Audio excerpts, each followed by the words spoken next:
hello rise की खबर और मुक मरा বুলি ভাবিছিল নেকি যেহেতু বহু দিন ওলোৱা নাই আছো ৰাইজ কতনো যাম আপোনালোককটো পাহৰিব নোৱাৰি সেইকাৰণে আকৌ ভিডিও লৈ আহিলো এইফালে পাছলি কাটি আছে আৰু মই বহি বহি চাই আছো এইফালে আকৌ ভিতৰত বয়ে সিঙি আছে জলকীয়া মানে আজি বলে জলকীয়া ভাজি জলকীয়া বাৰু কৰি দিব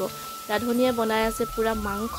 তাৰ পাছতে মই পিন্ধি ললো এই ধুনিয়াকে এজোৰ চাদৰ মেখেলা যেহেতু আজি আছে দেউতাৰ বছৰিকীয়া আৰু দেখিছেনে মই পুৰা দিনে দিনে মতি হৈ হৈ গৈ আছো আৰু ঘৰৰ সকলো এনেকৈ হেৱা ললে এইজন হৈছে আমাৰ ঘৰৰ মেন মানুহজন দেই আৰু এইফালে মায়ে পুৰা ধুনিয়াকে এইফালে ভকতক দি আছে আৰু আমাৰ হকামত হাঁস লাগিবই আমাৰ হকাম এনেকৈ আৰম্ভ হয় হাঁস নহলে নহয় আৰু মই লৈ ললো এক বাটি হাঁস যেহেতু দেউতাৰ হকাম নাখালে কেনেকৈ হ'ব ধুনিয়াকে খাই কৰি ললো পিছে আমাৰ বয়ে আকৌ হাঁস নাখায় দেই আজি কিন্তু হাঁস খাই লৈ পুৰা হাঁহি আছে কবই পৰা নাই কি হৈ আছে তাৰ পাছতে এয়া ভাত বাঢ়ি দিলে সকলোৱে ধুনিয়াকে খাবৰ কাৰণে বহি ললো আজিলে বাই